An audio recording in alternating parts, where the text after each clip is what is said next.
good? What's happening, everybody? It's your boy Ferris Madonna. Welcome to another great edition of the post credits scenes on here on Let's Get Ready Network, the entertainment channel. Today we are continuing our Daredevil rewatch series. Today we are talking about episodes 3 and 4, kind of the conclusion of the Punisher story of season 2. A lot of great aspects of these two episodes. But without further ado, I'm not doing this alone. I'm never alone. I am with my main people right there next to me. Or the other way. It is my right hand person.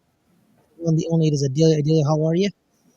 Doing good, Ferris. I don't know if I'd say that this is the conclusion of the Punisher storyline in season 2, though. So Maybe, maybe not. I don't know. Maybe I got it wrong on purpose. Man, Maybe I was teasing something. I'm hoping not, man. I'm hoping not because I'm gonna be honest with you. So like, season one to me was super great because Fisk was such a good bad guy, and I think that's one of the things that a lot of times it happens that's bad is like the bad guys aren't built up enough. But I thought Fisk was done really well. One of the best villains that I've seen in the MCU, and it wasn't even technically done by the normal people that do the MCU. It was done by Netflix, and I was like, man, what are they going to do season 2? And then we get Punisher. And I'm like, oh, even though technically he's not a bad guy, right? He's going up against Daredevil, but he's got the Anti-hero. gravitas. Right. He's got the gravitas though and the stuff and like basically took Fisk's spot. And actually I was enjoying it super great. So be honest with you, like I went look, going ahead and it's not really a spoiler. We're going back and rewatching this from Let me can I finish introducing you, Justin? Oh yeah, go ahead. Well, the man you just heard is the one, the only. It is Justin Hamilton. How are you doing, Justin? I'm doing good, but just to finish that off was the Punisher so eager. He puts in that damn ambulance, man. I'm like, oh shit, the rest of the season's gonna suck. Mm-hmm. But these 4 episodes were like super great. Well, you'll see about that. But without further ado, the last person is joined. It is one of our Discord members. It is one, the only is Matt. Matt, how are you? Good, thank you. Happy to be watching. Absolutely, happy that you're here. Shout out to Matt. If you want to join these post credit shows, everybody join our coffee page. Our coffee page. It is I believe the $5 tier, correct, Adelia? The $10 tier. $10 tier. The $10 tier. You can join us, watch it, and then have an immediate appearance on the show right after, like we always do. But without further ado, let's talk about the show, man. Blood, guts, torture. Let's talk about episode 3. Adelia, your thoughts and what you liked about it. Episode 3 is my favorite episode of Daredevil that I've seen. I haven't seen all of season 3 yet, but of the parts that I have seen of this show, episode 3 is my favorite. And it's strictly because of the conversation between Daredevil and Punisher on that roof. Mm-hmm. It's phenomenal. It's 2 different philosophies trying to understand one another. And like everything about those scenes is just great. Mm-hmm. And I thoroughly enjoy it because of this. The rest of the episode is good too. I like how Karen is trying and Foggy are trying to get everything situated for continuing on with this case that they started with Grotto, even though Grotto sort of hates them now. And everything we get with Grotto at the end on the rooftop is also it's sad, but it's also like you can understand where Punisher's coming from. Mm-hmm. Justin, as kind of like a first time watcher ish, because I know you watched a couple, but you didn't fully finish the season. So you basically watching this for the first time. I've never watched anything on season 2. You've never watched anything. Episodes of season 1. Never watched. This is your first time watching this scene, this episode. Your thoughts? Listen, when I watch something like this, especially with Adelia, I get dumbfounded because Miss Adelia up there has issues with watching certain things. Yes, and I'm watching episode 3, her favorite episode. And there's a man with a gun taped to his hand whooping like 20 people's asses, like in a brutal fashion. Right? And I'm like, girl, look, I get why she wouldn't want to watch one of my favorite movies. I think Perfect 10. The only thing I've ever gave a Perfect 10, 7. I get it. Even though they don't show everything. Yeah, but even though they don't show everything in the movie, like I still understand why Adelia wouldn't want to get wrapped up into that. It's still like really gruesome in its own way. But like a movie like Silence of the Lambs, I'm like Adelia. I actually think of Silence of the Lambs is more tame than Daredevil in these certain episodes. But yeah, man, episode 3, I actually thought the scene here, like one of the things I always heard from people that had watched the series and talked about Daredevil was the hallway scene we got to see in season 1. But I'm going to tell you right now, episode 3 and that whole like stairwell scene to me was even better than the hallway scene. I thought that all that action, almost uninterrupted, was done very well, super badass. But the thing was, is it wrapped up with that super cool action scene. But man, all the conversation and the things that went on with Daredevil and the Punisher on top of that roof was just amazing. It was well written, well done, well acted, well timed, everything. Chef's kiss. Episode 3 was super amazing for me, but it was actually not just the action or even the action period. I would not have had. I would have thought this episode would have been super great if it would have just been those two guys on top of the roof discussing their different philosophies. But I am going to disagree and push back with Adelia on one thing. Grotto's ass deserved it. I did No, not feel bad. I'm not saying that Grotto didn't deserve it. I'm not, because he did. But I enjoy the way that the Foggy and Karen were still, trying to fight for their client who got used Yeah. as bait by the DA. Right. Like, I'm not saying Grotto's a good guy. He's not. Like, he probably deserved to die for what he did. I just kind of agree with Matt that it should have been handled by the law instead of just Punisher murdering him.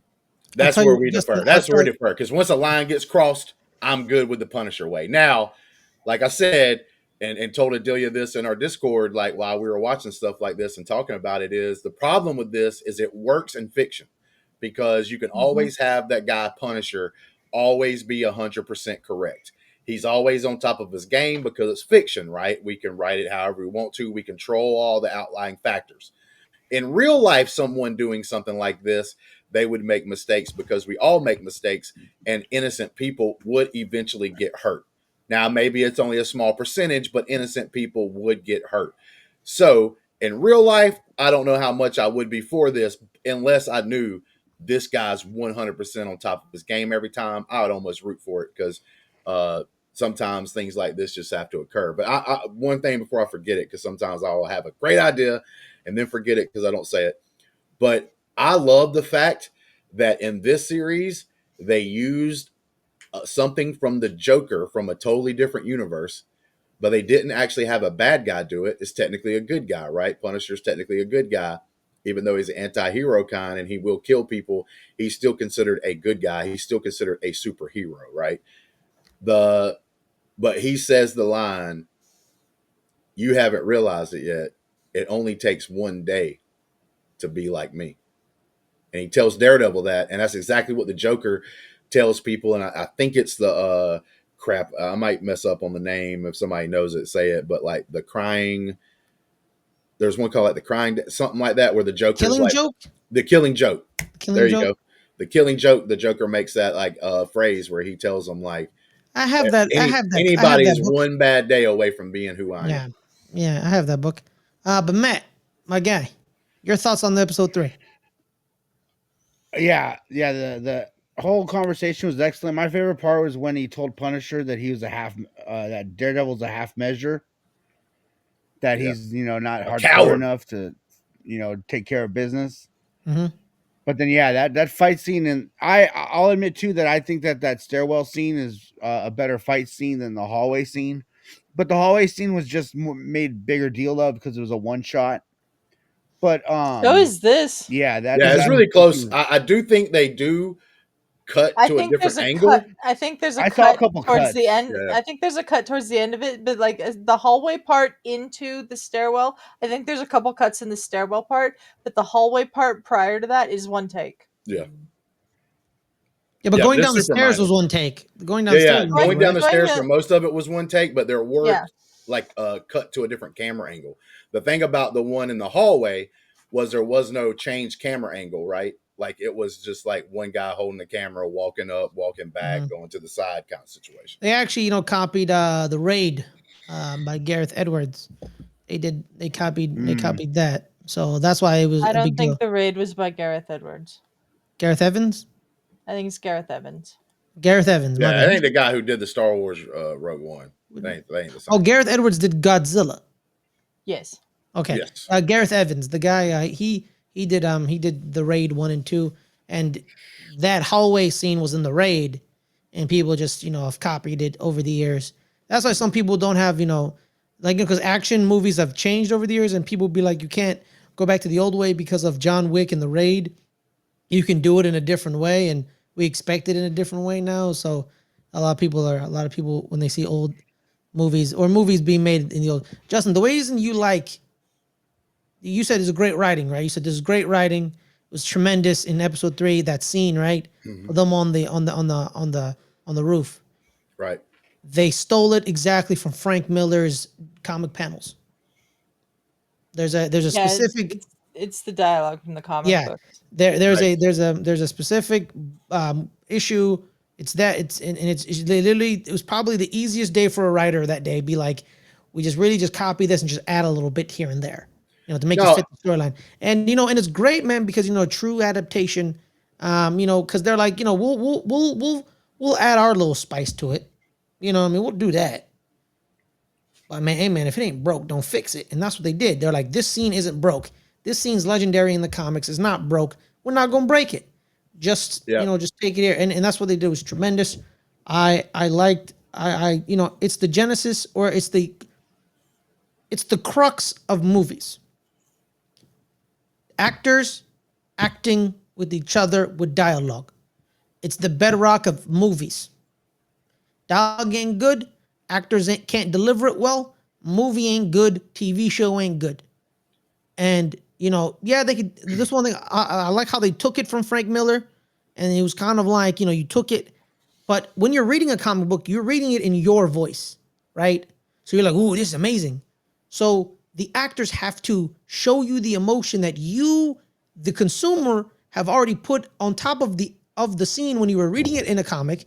So Charlie and John Bernthal have to then convey the emotion that you felt reading it in your voice. And I think they did a tremendous job. No, yeah, man. I'll jump on this right here real quick. Is like my biggest thing that I've been looking for when I see people jump into IPs, no matter which one it is or whatnot, and like start doing things. It's like just respect for the thing that came before it. Like you just said, a lot of this dialogue came straight from comic books, which is like really super cool because that shows the ultimate respect. Especially Frank Miller, man. It's Frank Miller, man. Right, to the stories that came up there. But I will say that both these actors and even the dialogue, and maybe this was like the magic of Frank Miller because he's literally writing for cartoon characters drawn on a page, but that dialogue to me is so good, not because it sounds like they're speaking Shakespeare or saying some of the greatest quotes known to man. It's because each and every piece that is said and done, and I think the actors here does a very good job of putting it on the screen, fits those characters. Mhm. Like the Punisher doesn't even sound like you're talking about dialogue here. The Punisher is not necessarily like the best spoken, right? Like he has he'll stop and pause and make a noise and then continue on with that thing. But that fits his character so good that when you see that, you forget you're watching a show. It's like you're watching these two guys on the top of a rooftop live news or something, right? There's like a live camera there, and these are two real characters that are doing the thing.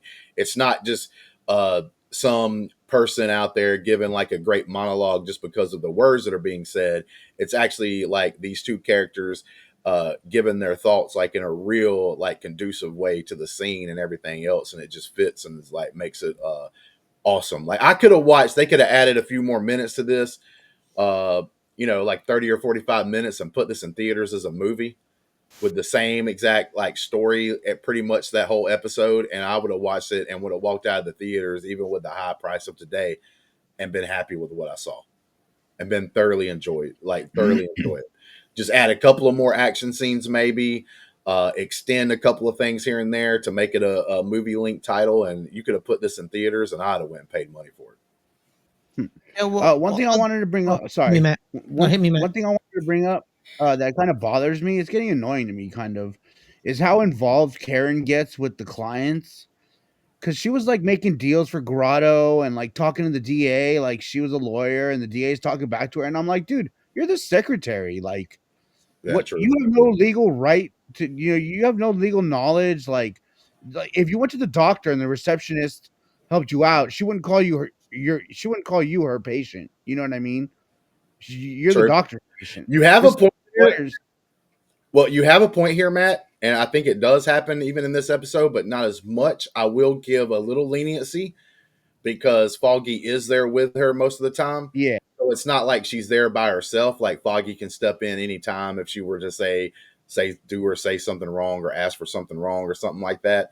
So I will give a little leniency there, but you are right. Like technically, she can't even make a lot of the statements that she makes. And in a lot of ways in real life, yeah, she wouldn't even be involved, period. She wouldn't even be allowed to be in the room. Yeah, because yeah, because by law, I think about like judicial law, if you can't, like, she's not bound by lawyer. I was about to say doctor parent confidentiality, like lawyer client confidentiality. You know, yeah. was it She what it can give called? advice and shit like that. Client privilege. It's called. Is it called client Yeah, privilege? Is that what it's called? Yeah, I think so. Yeah, yeah, because she's not a licensed lawyer. She's not. Right. But the thing is, the problem it is her character in the show is, here's the one difference they made, because she kind of becomes in the comics. In the comics, Karen Page is I think like a crackhead. You know what I mean? I At think one point, yes. at one point, in the show, Now she that would basically, have been interesting. That would have been. yeah, because in the comics, Ben deals with Ben Urich. Mm-hmm. That guy is important in the comics because him and Daredevil become friends, confidants, kind of thing, I think. And in the show, she becomes that because in season one, organically, Fisk kills Ben Urich organically. But in the comics, I don't think there's a couple runs where he doesn't die, and he's kind of like Matt's, go-to guy to like drop a story to. But in this show, she kind of, morphs into that role. I think that's why Karen Page in the show is a little different. But I agree, technically, No, I agree. Matt pulls up a great thing because, it's a like, great point. It's a great point. well, Yeah. right, because it's one of those things to where I love this episode, right? But Matt's got a great point, and I love it when someone can point that out. Matt loves this freaking show, by the way. yeah, So he's not like the negative Nancy, even though he did pull out a yeah. negative there. Like Matt's the one that always makes us like watch more episodes so we can get these out quicker. He's the one that's like, hey guys. He's like he's like he's on crack. He's like, Yep. hey, you got another one of those episodes for me? Yeah, like straight up in the Discord, I need bro. a Daredevil hit. I need a Daredevil hit, I man. gotta have that hit right now, boss. Can you go ahead? Can we? And I'm like, damn, Matt. Okay, we can go ahead and do it. So Matt really loves the show, but I love the fact that even though he loves it, he can point out like something that's like not cool. And I agree with him actually on that. But here's the thing I've said before, and this is why, like, I'm a man of principle. I try my best to follow my principles. And one of those is I can deal with a couple of things that aren't super great or even not make sense at times, as long as everything that surrounds it is super good. So this would be a perfect example. Matt's correct. But guess what? I don't care. And I'm able to let that go because every single thing around it, like I said, the conversations on the rooftop, the action, all that chef's kiss, right? So I can do that. My only problem is going into a show to where that kind of stuff happens all the time, and I'm only okay with the stuff that surrounds it. Like, it's like, oh man, this ain't the most crappiest thing I've ever seen, but this ain't good either. I just want to point out, the second big storyline in the episode, right? The big storyline is, Frank and Daredevil fighting and surviving and talking to each other. Other big storyline is the emergence of someone who is big in the comics, the Defender comics and the comics with Jessica Jones and Luke Cage, is DA Tower, or in this show is ADA Tower. And that scene him and Karen have, like I said, Karen basically becomes Ben Urich in the show, where she basically investigates like a journalist, finding out how your boss is corrupt, but always her lackeys are always taking the fall because her boss knows how to throw people to the wolves. And she basically tells him, "You're dead soon if you don't help me, because she will throw you to the wolves." You Right. know, she's gonna throw you to the wolves. And then, like he basically makes his choice saying, I'm not gonna get thrown to the wolves. I'm gonna survive. And says, how dare you get in my office? I'm gonna tell security to come and get you. Oh, he's And covering his ass. I don't have these files in my hand, because who the hell do you think you are? And then he walks out. That episode, that I want to go with Matt. Your thoughts on that second storyline within the episode of the evolution of ADA Tower. Yeah, I mean, like to me, I don't see why that guy would talk to her either. He would be like, "You're the secretary for these fucking guys." You know what I mean? I You have no will. no privilege. Right. I will say this a little bit about what Matt's going for. I don't like to me. I don't like sense her being, say, just a secretary, because she does Not do at a all. lot of investigative. Like If she anything, basically, she's more of a paralegal. yeah. So Yeah. because she like Paralegal. she does. She's the one that gets on the computer, does a lot of the legwork, and finds out all these stories and finds out all these details. So almost like a detective, pretty much. But she's using a computer for most of it. So I do give her a little more props than that. But I do agree with Matt. Like if we're wanting to be like, if you're looking at it Technical. in that kind of a manner, it is correct, because she's not a lawyer. Uh, her bite would not be as big. Like we accept it in the show because we like her. She plays a really good character and stuff like that. So a lot of people just like ignore the fact that like her bark would have no bite behind it. It would just be bark. That guy would probably laugh at her and just tell her to leave. Like Yep. you're not even a lawyer. Get out of here. No, Whereas if Augie was the but one here's the doing thing. that, No. See, here's what I don't disagree with, okay. because journalists do that to all the time to ADAs and DAs. Yeah, but she's They're not not a lawyers. journalist. She's not a journalist, though. But she Journalist has power because the pen on the paper sometimes can be even more powerful than words or even actions at some point, right? But she yeah. doesn't have that power either. Now she can placate or whatever, like that she has that power, because she can be like, I know all this information, and all I have to do is let it be Hey known. man, it's So that all I need is a like blog. All you need like is a for blog to be a instance, journalist nowadays. she does make a valid threat here, because that guy knows that she knows at least some people. So it's Exactly. almost like she's the reporter here, It's not basically a hollow saying like, threat. I've got the story right here. All It's I've got not a to do hollow is threat. release it. So she does have a little bit on him, to be able to like That's what I'm pull saying. some My of thing is like when it's that scene, that wasn't a hollow threat. She's like, I'm giving you a real threat here, dog. Adelia, what do you think, Adelia? I see the point that like Karen is portrayed as having more power than she actually has, but I also think that she's doing the work that, because Matt and Foggy are preoccupied with the Daredevil stuff, sometimes needs to get done. hmm And like, yeah, she went in there and basically threatened the ADA with like, "Hey, I could make all this stuff about your boss public, and you'd probably take the fall for that if you don't help protect my, law firm that I work for, Mm-hmm. our small firm." But I kind of feel like stuff like that happens all the time, maybe by actual lawyers with the ADA, but like I don't have Yeah. that big of a problem with Karen serving that purpose in this show. And my thing is like she is like it's only like a 3-person team for this company for the firm. So like obviously she's trying to save the firm. Like so I could get why she would even try it, right? Like even if Mm-hmm. it deaf ears, like trying something like that, if she had the information that she has.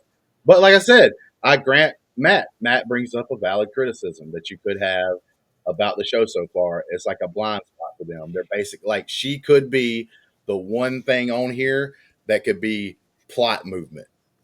You're right. Mm-hmm. Foggy and Daredevil are both doing their things. So, like, we need somebody to push this part of the plot. So we Yeah. have her. Like, hey, an easy fix for that could have been like the first season. You could have had her doing some studying, and then like she becomes like maybe not a straight up lawyer by the time we're in season. I forgot what was her job in season one. She was She working worked for for Union. Union Allied. Yeah, What was she? What was she? I don't. I a think she number was a pusher. I think she was a secretary for one of the like higher ups. Oh, I Oh, thought she was like an accountant that got all the numbers by No, accident. she wasn't an accountant. okay. No, yeah, she's a secretary for that guy.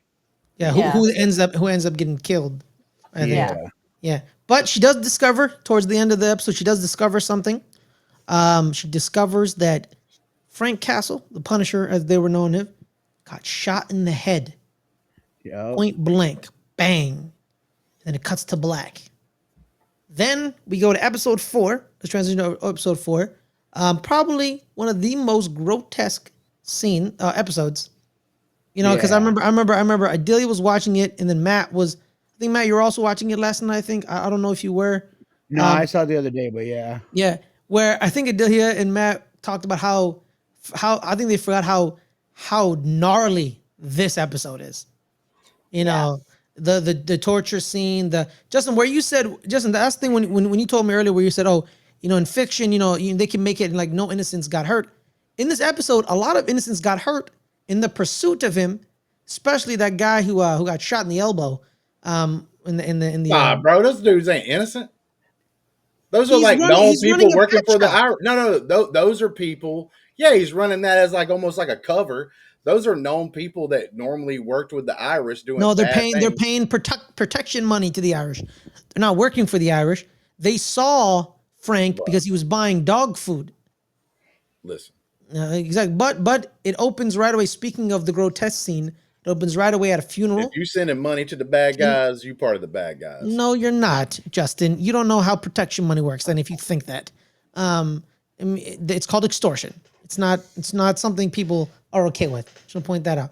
Why But would you need protection? no, it's extortion, Justin. Protection money means you have to pay them or they'll burn your shop down for not paying them. So you're kind of paying them protection from other people and them. Bro, this ain't the 1950s. It's Mobster 101. Yeah, but the mobsters ain't doing that shit in present day. Well, yeah, not anymore because the mobsters don't exist anymore. I know, but like there's still groups of people though that I do think have some kind of power, but they just don't do that kind of thing anymore. Yeah, they still do. Trust me. I'm just saying that dude ain't innocent. He deserved to get shot in the elbow. I'm pretty well- sure his ass did something bad. Well, we'll see about that. But speaking of the But bad that guys, wasn't the Punisher doing it. yes, like- that was the Irish doing it, but because of the Punisher. So his actions are leading to people being hurt. Yeah, but then you can make the argument though that the Punisher's messing with them instead of like shooting that one guy that may or may not be a bad guy in the elbow. There would be others that would still be getting hurt by this group that obviously takes advantage of thousands of people. So if the Punisher taking them out causes like 2 people to get injured, but he saves thousands from possibly dying or injury themselves, then The what's greater good theory. So the Yeah, greater exactly. good theory. Yes, the greater good. Exactly. So scene 1, they're at the funeral of all the murdered Irish people. A man named Finn shows up. And I think he sets the tone for this episode because Adelia, what does Finn do in the scene 1? He very much stabs someone straight through the eye and kills them. Yes. With an ice pick. With a nice. Yeah. Yeah, that wasn't even bad though. That was tame. Yeah, he set the For tone this for the episode, it was tame. Yeah. Then what does he do with one of the coffins? I don't remember. Oh, he tips over his He son's tips coffin. he tips over the son's coffin to kick him out of the coffin because one, I don't know why he did that. No, he's pissed. He's pissed. He's pissed. It's like a what do you want to call it? A slight to him, like his son's hands cut off, obviously, that kind of situation. So he's like, he's mad about that. He sees that as a slight, and he doesn't like it. Yeah, but mainly the biggest thing he's angry at is he took $1.2 million from him. He doesn't really care that his son died. I actually think that him tossing the son's coffin aside was more towards the anger, but for him from him to his son, because he literally says, I didn't want him to do told this. him not him. I told him not to be involved. I told him I didn't want him following in my footsteps. And his son went against him and did it anyway. And I think that was more of like, you son of a bitch, this is what you get, you piece of crap, because like I told you not to be that. Mhm. You know, and it's like anger. But you could still love your son, right? But then like be super angry when something like that happens, like and take out some of that frustration. But I would say it would be opposite. If he didn't love his son, he wouldn't have never done that. It was the actual fact that he did love and care for his son that he went to that level of aggression. So Matt, your thoughts on this episode, my guy? And then we'll swing back around to everybody. Matt. Matt Sorry, I walked couldn't away hear for a you. minute. All right. There we go. I said your thoughts on episode 4, Matt. Yeah, this one's gruesome. Like right when he stabbed that dude through the eye, like it was gruesome because you hear like a pop, something cracks at the Oh end. You yeah. know what I mean? Like he stabbed him Hmm. so deep he cracked his skull. And Hell yeah. yeah, oh man, I don't know. I totally forgot about this episode, but it was cool, especially once they get to where they have Punisher tied up. Mm-hmm. That was my favorite part because he Yeah. was just like, "Bring it, bring it." Um, yeah, and then when they drilled through his foot, dude, like I was like, man, I don't know how he's getting away with not going to a hospital for that because you'd have a lot of damage. Like Mm-hmm. you're not walking away on that foot. Exactly. But yeah, I D- love this episode. It was cool. all right, Adelia. Brutal. This episode is brutal. It also continues the uneasy alliance, I guess you could say, between Daredevil and Punisher to get um, this situation resolved. Of Frank in the end of this episode getting arrested by Brett Mahoney, and Shout out to Brett. yeah, I like Brett a lot, and getting him to a point where it's like, okay, you know, we had a lot of opening up from Daredevil on the roof about sort of like the Catholicism and things like that. Now in the graveyard, we get opening up from Punisher about his family, his daughter, why he says one batch, two batch, penny and dime before he kills people. Like, and this goes along with what Karen learns throughout this episode about Frank Castle, the man, and his family and stuff like that. So I thought this was a very important episode, even though the brutality of the fights between Finn and the Irish and Punisher were just gross. Justin, your thoughts? 100%. I'm gonna tell you this is how it goes. I think episode 3 was probably a better, like, just technical episode. So, like, if I were grading it just outside of that, it would be graded higher than episode 4. But this is one of those things where I try to tell people there's a difference between something being the best and something being your favorite. Episode 4 is my favorite episode. And strictly 100%. It has no. I love the brutality. I'm a horror fan, people. You can tell by the channel. I cover like more horror movies than anything else that I cover. But so I love the brutality. I love the drilling of the foot. I love the defiance. I love the bones being breaking and a face being shot right in the face with a shotgun that gets torn to shreds. I loved it. I wish they would have. Mm-hmm. I wish that shot would have lasted a couple of more seconds. To be honest with you, Adelia doesn't, but No, I wished it would have. But the Yeah, where thing he like about this episode, man, he shoots with that dude's all face off. that being said, bro, all I had to do was sit down and watch the Punisher in the graveyard with his back against a gravestone, talking to Daredevil and talking about the things uh, that he has going on. And this is why I love the Punisher character, even almost to a subconscious level, more than I like or should probably like the character, to be honest with you. But I love this character because it hits home. It hits home 100%. I understand the Punisher. I root for the Punisher because if I was in his situation, I would want to be able to have the power to do what he's doing right now. Like straight up 100%. And the way I can't, man, I should know his name because he was great in The Walking Dead. He's great John here. Bernthal. Brenthal. Bernthal, yeah, Bernthal, man, dude, just perfect. Perfect. The whole time he's talking, the voice cracks, the way he has to pause at perfect timing. Like, I don't know if that was direction or just him being him and trying to get the scene down. I would love to know that information because if it was Bernthal, he's one of my favorite actors out there because of this. If this was mainly on him, right? If this was a director saying, hey, man, got to get you, got to have some emotion here, and that was all the direction he got, and Bernthal went and did the rest, oh man, just beautiful. Like it gets emotional, man. You know, like we say it all the it's and it's so gross to me because we say things all the time. We say things all the time. We we go to funerals in real life and you get together with your family to feel better and to be happier about the situation and all that. And there's always that point in time when you look at some of your family members that you don't get to see all the time because you don't live with them, or maybe they live a little further away. It's a little more difficult to keep in touch.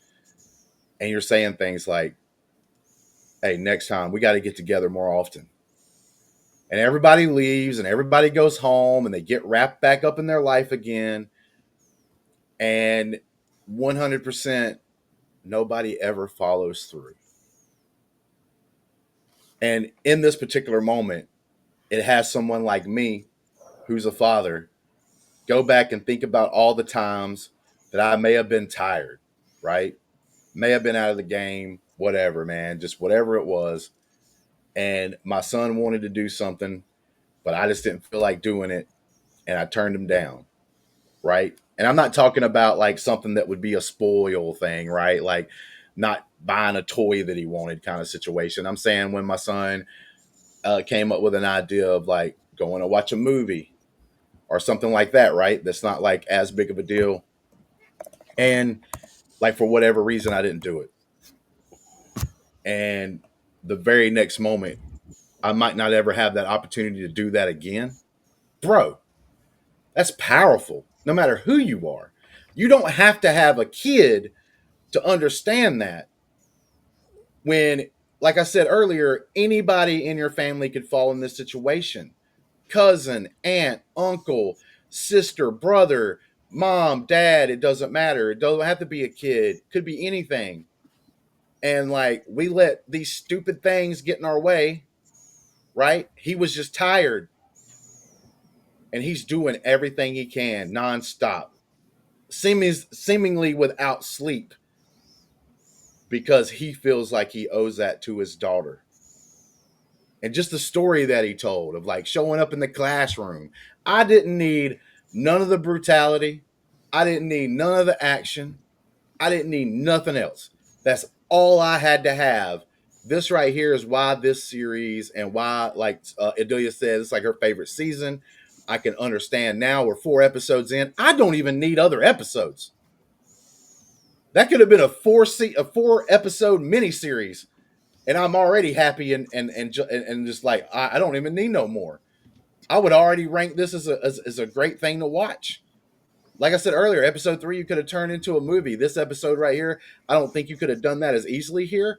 But man, just like I said, I'm kind of on a pedestal here because like that hits home, and that's super extremely powerful to see on the screen. And it's from some show for a suit. Like there is a couple of moments in this particular episode right here that like makes you drive to emotion in an episode of television that you don't get in a lot of movies that you watch. Like that's pretty crazy. And I got to give that's why TV's a superior medium. I mean, you can say that to a certain point, but it just goes to show like the state of like I think that's why some people don't have the love for like some of our movies and stuff these days, because you go watch them and it's like, okay, that was like a cool scene or nothing, but nothing emotional. Or they try to make jokes about anything that could be emotional.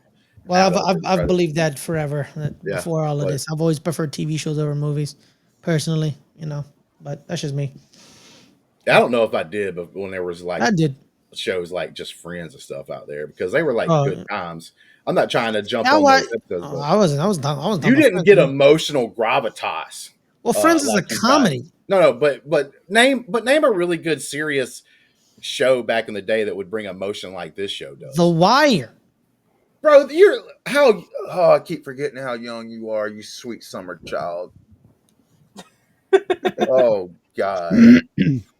Yeah, I'm talking back in the days when the only thing drama wise was like Magnum PI, which you would have loved, by the way, and you probably I did watch Magnum PI. That's what I'm saying. So I like did. your old ass over here, because like you're old in soul, but young in Are you years. talking? Wait. So you're talking about like when there was 3 channels? Is that what we're Yeah, talking about? that's what I'm saying, That's man. what we're That's what talking I'm about. thinking about. Like nothing. And now because but the of thing like is, no. Back in these days, I'm you just didn't talking even- about before HBO Max, not even that old. But no, right? that's the thing, Justin. Like back when there were like 3 channels, I think most shows were like, you know, I don't think none of them were like extremely serious shows. They're like either know. action shows or comedies. They weren't I like, know. you know, they But in weren't the The modern Wire. era, I agree with you because they even get more time to go through that emotion. Mm-hmm. I Like mean, you take Game of Thrones, the most watched show back in the day was I Love Lucy, and I Love Lucy was never serious ever. You know what I bro. mean? But you take a show like Game of Thrones, for instance, and you get a character at the very beginning, first episode that you meet is called Hodor, and you just think it's because the guy's really super stupid. He's just real big and dumb, and that's why he's Hodor. Five seasons in, you find out that his name was not, or that he wasn't saying a name, he was saying a phrase because his mind got messed up. Hold the door as he sacrifices himself, That was pretty holding the powerful. door. That was You know pretty. what I'm saying? That was pretty Like powerful. you're right. I That think was like pretty powerful. this day and age, you're right because you can sit there and spend time and everything else in a show and do things that you can't do in a movie. But yeah, I do agree that. But at the same time, I think there was more emotions and stuff involved in Like if this show was airing back when there were like 3 channels, this wouldn't be able to air because they would have to edit all the the grotesque violence. Because like ABC, CBS, NBC, they couldn't show Frank Castle getting his foot drilled in by a drill. That'd be Right. crazy. No, you're right. You know what I I'm mean? just saying, but like I will say the modern era, I think you're right because like you do get moments, Mm. right? Like so even with like a newer movie like No Spider-Man No Way Home, you get like the one Peter Parker who in his movies, Mary Jane died or whatever, like he couldn't save her Ah, or man, that movie whatnot. was great, man. And then like he goes down like in this one and in this movie in No Way Home, he's able to like save her. And you get Oh, that moment of like, Gwen, oh no, no, yeah, no, Gwen, Gwen Gwen, it was Stacy, Gwen. Stacy. Yeah, it Gwen was Gwen Stacy. Stacy. But he like is able to save her this time. Yeah, That was like a really cool yeah, it setup and was. really Yeah, it was. emotional, Yeah, it like in was. that movie particular. But like, there's just not enough of those like moments in like movies and films. I do think you're right. You get a lot of these Mhm. in the shows, but Yeah. like I said, it was two men in a graveyard. Two men Yeah. in a graveyard, and I'm like hooked on everything he's saying in that Not story. to be confused with 3 Men and a Baby. Right, but but that's the thing is like that was just so powerful, man. Him That's a great movie. Dude. I don't know why you're shaking your I head. didn't say it's not a great movie, Ferris. I don't think anyone's confusing 2 men in a graveyard with 3 men and a baby. yeah, like the numbers have been off. But but yeah, man, that Y'all graveyard remember scene, whose like baby when it was? he's telling the story of like walking into his like daughter's like school and she doesn't know he's came home from the military and everything else. We've all seen like videos here and Yeah, yeah, there those videos. Yeah, of a yeah. veteran coming home and doing that, man, and he's telling the story. And I know it's like a fake. I know it's fiction, but he tells it so well. Like I Superbly felt like I acted by Bernthal. yes, like he does it so well, man, and just brings that emotion. And I'm like every second, like I said, right after that, they put his ass in the ambulance, and I'm dreading it because I don't know how good the rest of season 2 can be. Because even if he's in an episode here or there towards the end, he's not going to be in a lot of episodes. He's obviously in jail or at the hospital, one of the two, and he's not going to be able to be involved as much. And man, he brought it. Two All right. episodes, and this season was just amazing. Well, we're coming down, towards the 45 minutes. So let's get the final thoughts. So Adelia, your final thoughts on all the emotion and the ups and downs of the human spirit and body, the things Justin just brought up to us. What are your thoughts? Final thoughts. Oh, he's entirely right. Like, that scene's very emotional. Like, you can feel the emotion from Bernthal's performance. Um, like, a lot of times when I watch, I don't know, maybe I'm just dead inside, but a lot of times when I watch TV or movies, I don't connect to it and actually feel the character's pain, but you can really feel the pain that Frank is carrying with him as he tells Daredevil why it is he's been doing this.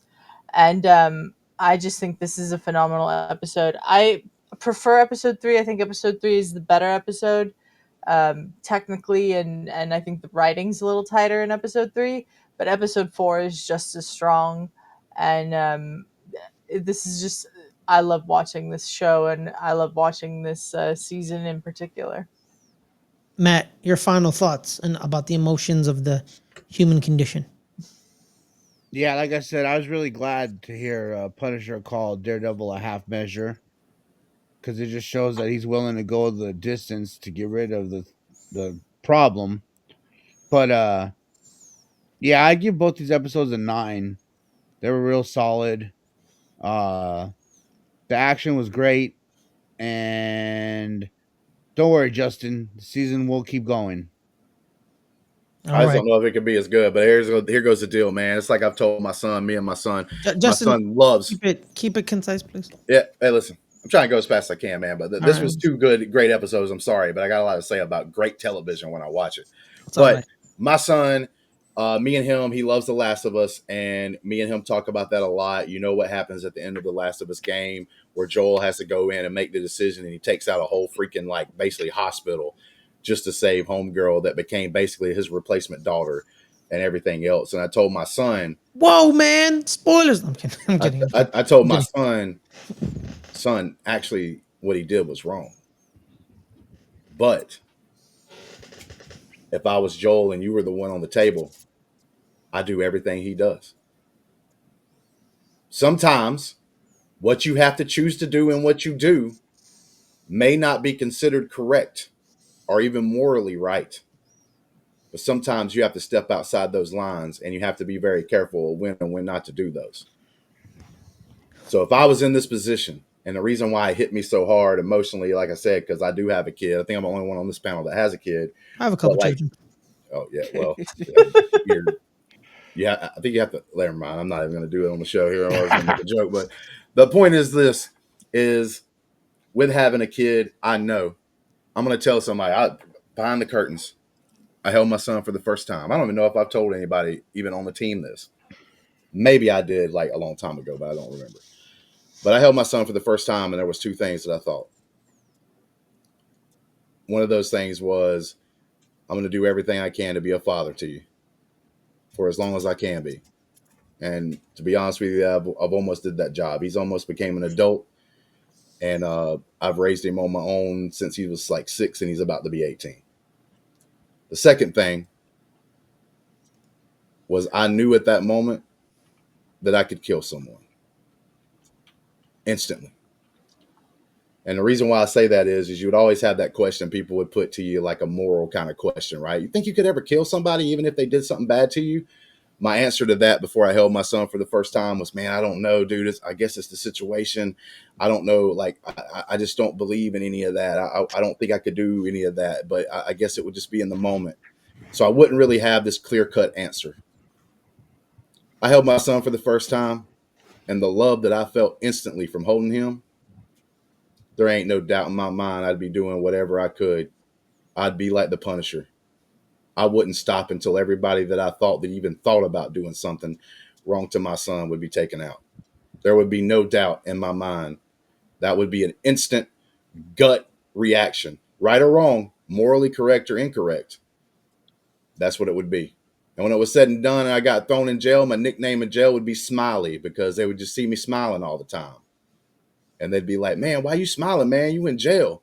For a long time, I'd be like, because I stood up and did the right thing for my son. So I'd be happy. We And that's don't the condone kicker, right? murder on this No, channel. no.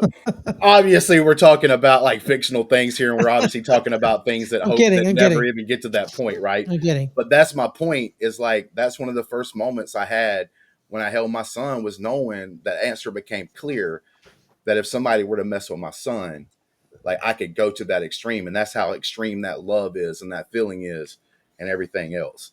And I hope everybody gets to have that feeling for like even if it's just a family member and not like you don't have to have a kid. Like I said, man, I hope you like love your family and care for your family so much that you would go to the ends of the earth, walk through hell to be able to see them again, right?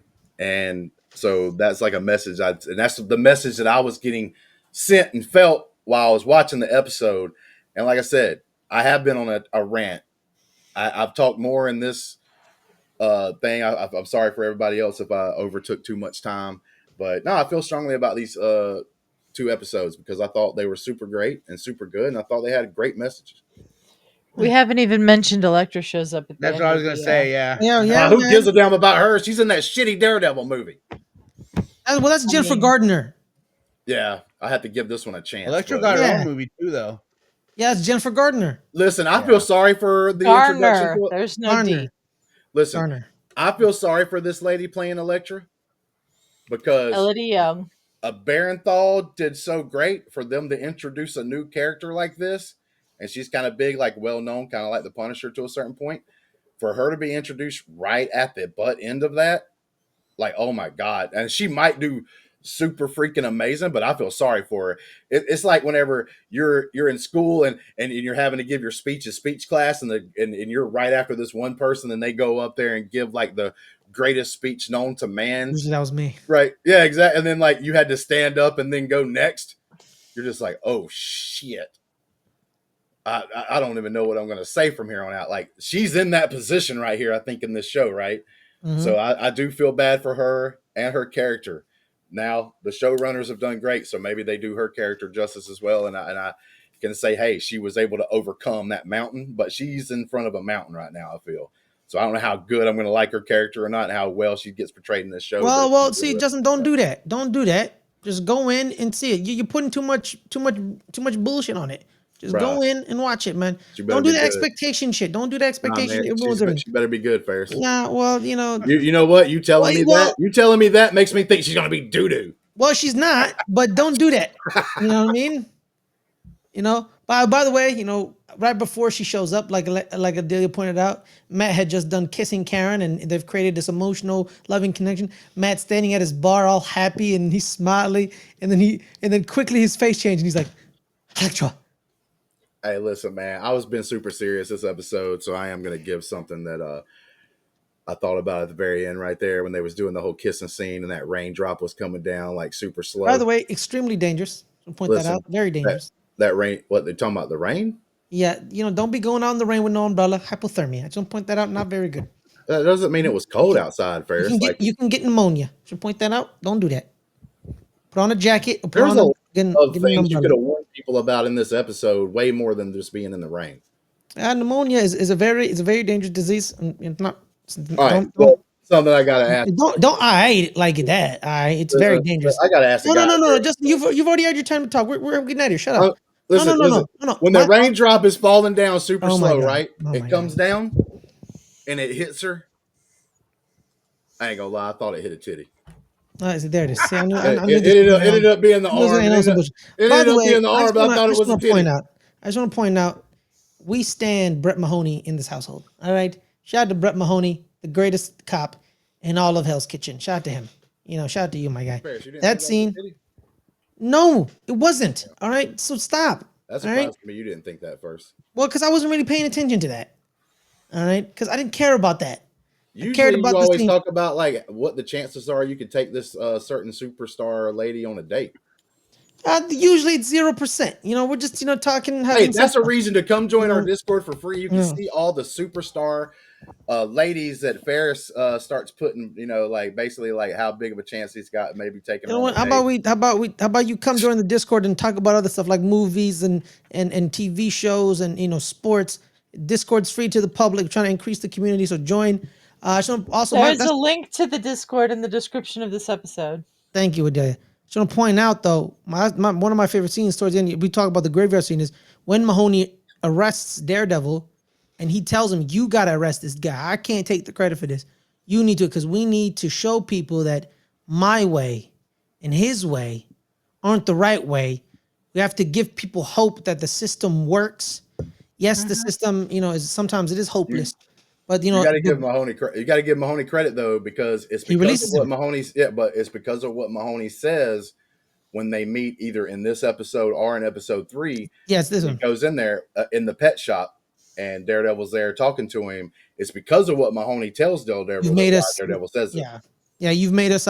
We don't stop crime. We're just catching up to it, cleaning up, cleaning it up." So that's shout out to Brett Mahoney, the best cop in all of Hell's Kitchen. But on that note, everyone, thank you guys so much for joining us. We appreciate you. Hit that like button, hit that subscribe button. But at the end of the day, you can find us on a multitude of platforms and TV shows, and we'll tell you where that is. Adelia, where can people find you? You can find me on this channel doing Rewatchers Council with Ferris and Snark on Thursdays at 3 p.m. Pacific. You can find me over on the Sports channel doing Starting 11 with Snark, Tuesdays 5 p.m. Pacific. Links to both those channels in the description of this episode. Please subscribe. We'd really appreciate having you along for the LGRN ride. Justin, where can people find you? I'm not going to tell people where to find me. I'm going to actually reinstate and re-say live on the air one of Adelia's greatest sound bites. Is that a titty? No. White people think they can dance. Ferris, just end the show. Well, Matt, You can find me on these reviews. On his That's about porch. Yep. but on that note, everyone, thank you guys so much for joining us. Have a wonderful day, and we'll see y'all next time. Peace. Peace. Ferris, it's not working.